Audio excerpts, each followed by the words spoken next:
Bem-vindo! Psicografias e relatos espirituais. Gratidão pela sua companhia e inscrição no canal. Se o conteúdo lhe agrada, lhe peço humildemente que deixe o seu gostei. Se possível, compartilhe o conteúdo também. Do livro O que Encontrei do Outro Lado da Vida, de Vera Lúcia Marinzec de Carvalho, relato do espírito de Aparecida. Havia algum tempo, pensava na morte. Sentia que iria morrer dentro de pouco tempo, que meu corpo ia falecer e que partiria. Comecei a me preocupar. Iria fazer falta tanto ao meu companheiro, tão idoso, quanto eu, como ao meu filho deficiente mental. Mãe pensa sempre que é insubstituível. Preocupada, amargurada, não falei a ninguém da intuição que recebera, que iria voltar à pátria espiritual. Meus problemas com doenças se agravaram. Conhecia pouco a doutrina espírita, da qual eu era simpatizante. Comecei a interessar-me mais pelo espiritismo e quis saber como era a vida após a morte. A ideia da separação entristecia-me e queria ficar, principalmente por meu filho doente. Um dia, uma das minhas filhas levou-me para tomar passe com o senhor, José Carlos, que estava na casa de sua amiga. Já o conhecia e recebera, em outras ocasiões, o seu passe. Naquele dia, aproveitando que fiquei a sós com ele, indaguei. Como é morrer, José Carlos? José Carlos sorriu, tranquilo, transmitindo-me conforto. Ele entendeu-me e, inspirado por seu mentor, agora sei, falou, esclarecendo-me. Dona Aparecida, ter o corpo morto é o começo de outra forma de viver. O espiritual. O corpo da senhora morrerá quando chegar a hora, e nesse instante deverá estar tranquila e com o pensamento em Jesus. A vida desencarnada começa com uma grande mudança. Partimos só com os nossos conhecimentos e obras. A senhora, ao desencarnar, deverá ser levada a um local de socorro. Não pense que será o céu, mas uma casa do Pai. Lá se lembrará de todos os seus familiares e amigos, da sua casa, sentirá a falta deles, saudade. Porém, desde já, deve entender que não tem retorno. O corpo morre e não se deve voltar a casa, ao lar, sem permissão.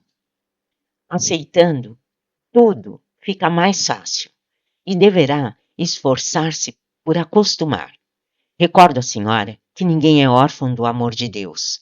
Seu filho, antes de ser da senhora, é filho de Deus. Por que não o confia ao Pai? Sua deficiência deve ter uma causa justa. Não se prenda a ele. Não é bom para ninguém. E se ele passar pela orfandade de mãe, deverá ser outro aprendizado de que necessita.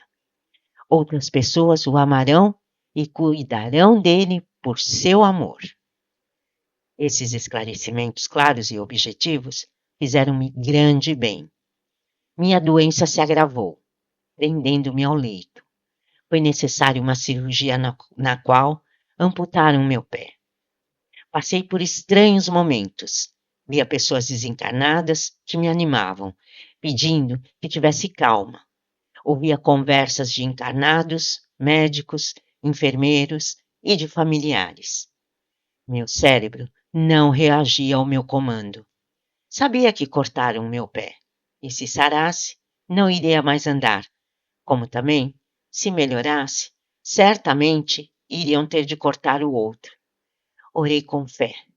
Pedi a Deus proteção ao meu filho, à família e, se fosse possível, que desencarnasse. Senti-me melhor. Dormi muito tempo. Um sono agradável, do qual só despertava vagamente pelo choro das minhas filhas. Quando despertei, realmente senti-me bem feliz. Sentei-me no leito e observei o local em que estava. Era uma enfermaria. Então, me lembrei com precisão dos ensinamentos do Sr. José Carlos. Por momentos, parei de sorrir. Logo depois, voltei a fazê-lo. Devo agir como ele me recomendou. Pensei, se meu corpo morreu, foi para melhor. Logo depois, uma enfermeira bondosamente esclareceu minhas dúvidas. Havia realmente desencarnado. Meu pé, quis saber. Vi-o, mexi com ele. Parece-me bem, não o cortaram? Cortaram o pé do seu corpo de carne. Exclamei, estranhando, mas dando graças a Deus por tê-lo perfeito e ainda mais sem dores. A senhora não deve pensar que não o tem. Seu perispírito é perfeito e continuará sendo, se assim o quiser ou pensar. Quero ter meu pé e andar. Falei com convicção. O período da adaptação não foi fácil. Senti muito falta de minha casa, do meu esposo, dos filhos e netos. O tempo passou. Para entender a vida desencarnada, estudei e tenho estudado. Passei a ser útil. Vivo contente, principalmente porque posso sempre vê-los e abraçá-los. O Sr. José Carlos tinha razão. Meu filho está bem e é cuidado com muito carinho, por amor a mim e a ele também. Não posso dizer que não dá trabalho, mas a vida continua e sei que estarei com ele um dia. Ao pensar nesse encontro, fiquei a imaginar como ele voltaria. Aqui também seria deficiente? Indaguei ao meu instrutor, que gentilmente me esclareceu. Dona Aparecida, cada caso é um caso na espiritualidade. Seu filho teve o cérebro lesado por influência de seu perispírito doente, doença provocada por ele mesmo, numa vida anterior, pela embriaguez. O instrutor fez uma pausa e recordei parte do meu passado. Vi meu filho em outro corpo embriagado, destruindo o corpo perfeito que Deus havia lhe dado. Vi também que eu fora uma das causas de sua perdição. O instrutor tirou-me das lembranças e continuou a esclarecer. Nesta existência, tem ele, na humildade e na aceitação, a purificação do seu perispírito. Quando desencarnar, ele poderá ser socorrido, trazido a uma colônia e, após um tratamento em um dos nossos hospitais, se reabilitará e se tornará sadio. Que bom! Exclamei. Porém, não é com todos os deficientes que acontece esse fato. Muitos, não tendo o corpo físico perfeito, se revoltam e não acham justo seu sofrimento. Alguns desencarnam com o perispírito tão doente quanto o corpo e poderão reencarnar ainda deficientes, embora com deficiências mais suaves. O assunto interessou-me muito e sempre que possível indago sobre ele. Converso com pessoas que, quando encarnadas, foram deficientes ou que tiveram partes do seu corpo físico extirpadas, para saber o que sentiram e como voltaram ao plano espiritual. Por ser interessante, narro a vocês. Os que sofrem com resignação têm no corpo doente a cura do espírito. Pessoas boas, independente da religião, pessoas que têm consciência tranquila do dever cumprido, têm um socorro ao desencarnar. E deficiência não é motivo para socorro. Só são socorridos os deficientes que foram bons. Os que se revoltaram foram maus, muito erraram, desencarnam e continuam deficientes. Às vezes, em estado pior. Conversei com uma senhora que, quando encarnada, foi cega por 38 anos. Foi revoltada e cometeu muitos erros. Desencarnou e ficou mais 15 anos cega, vagando pelo umbral. Cansada de sofrer, arrependeu-se. Foi socorrida e levada por benfeitores a uma incorporação num centro espírita, onde, com fluidos de encarnados, pôde sanar a cegueira. Há muitos casos parecidos de pessoas que, ao desencarnar, continuam sofrendo com suas deficiências e, ao serem socorridas, são levadas a uma incorporação, em que é mais fácil se tornarem sadias pela doação de fluidos de encarnados. Outras, socorridas, são internadas nos hospitais daqui e curadas com passes e tratamento. Para as pessoas boas, tudo é mais fácil, como o caso de um senhor que conheci encarnado. Era cego também, de nascença. Pessoa boníssima. Ele trabalhava para seu sustento. Benzia, curando e ajudando as pessoas com suas orações. Contou-me que sua desencarnação foi como dormir. Ao acordar, abriu os olhos e enxergou. Embora visse tudo embaralhado, gritou de felicidade. Um médico do hospital para onde fora levado lhe explicou sua situação de desencarnado. Aplicou-lhe passes e ele passou a enxergar nitidamente. Foi uma grande emoção. Ele adorou ter desencarnado. É hoje um grande benfeitor. E disse que sua cegueira levou-o a caminhar para o progresso, o que não fez enxergando. Ele é feliz. Conversei com um rapaz que foi encarnado paralítico, com dificuldades. Movia somente a cabeça e as mãos. Encarnou assim e desencarnou na adolescência.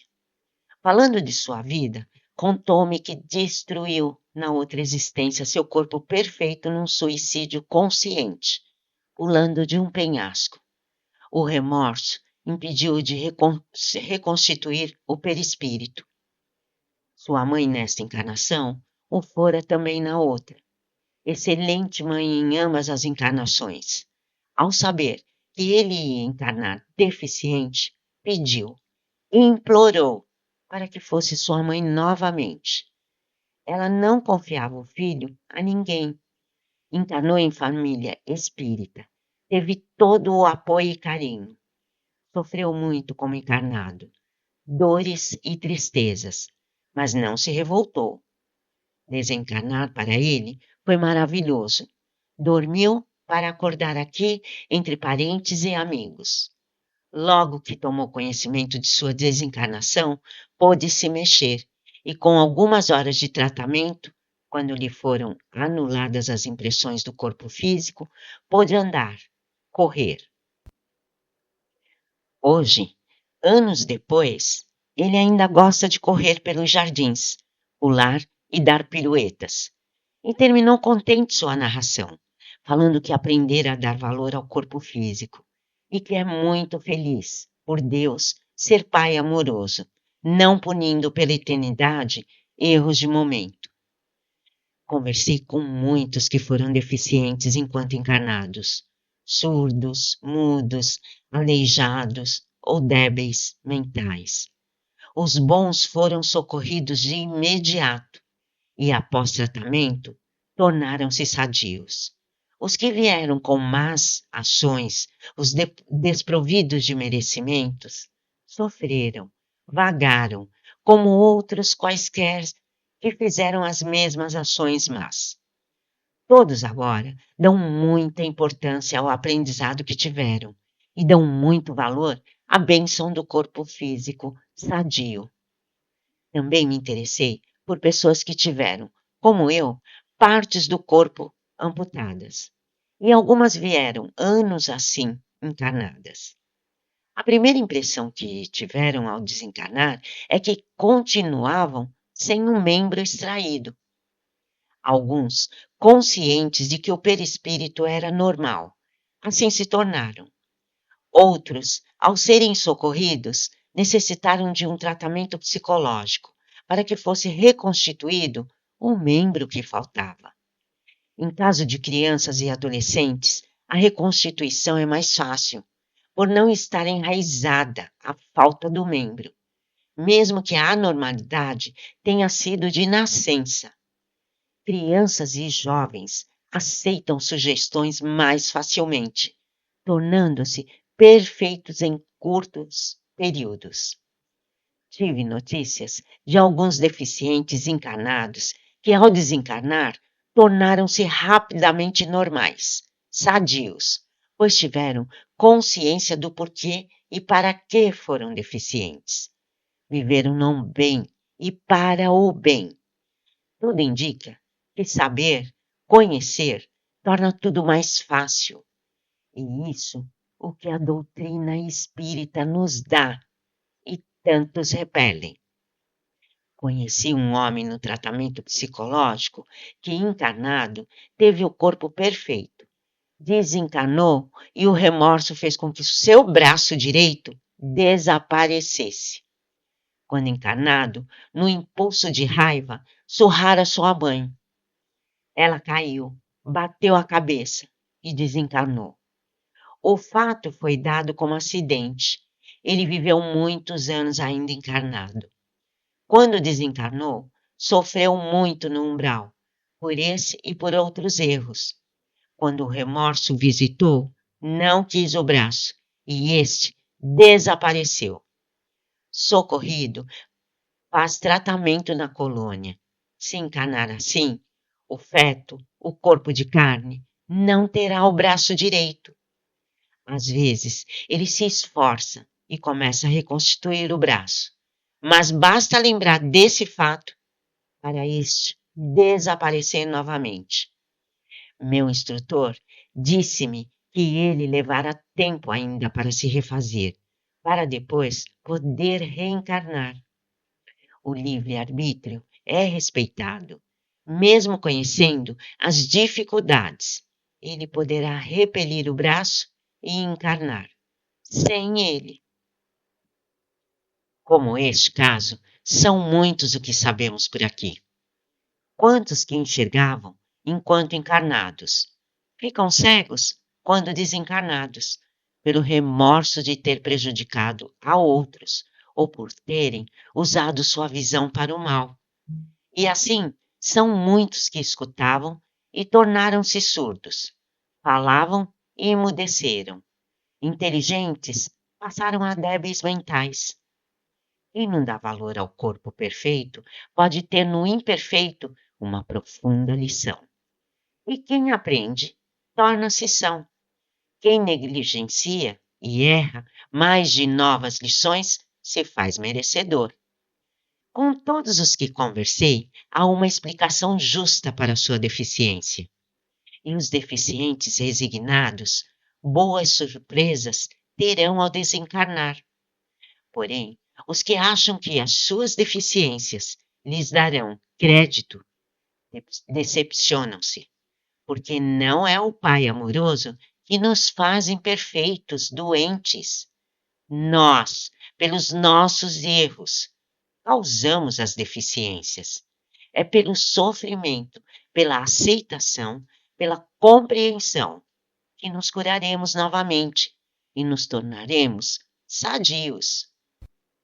Bendito seja o Pai pelas grandes lições que temos e por podermos, com um corpo deficiente, reparar erros que em muitas crenças nos trariam o castigo eterno. Aparecida.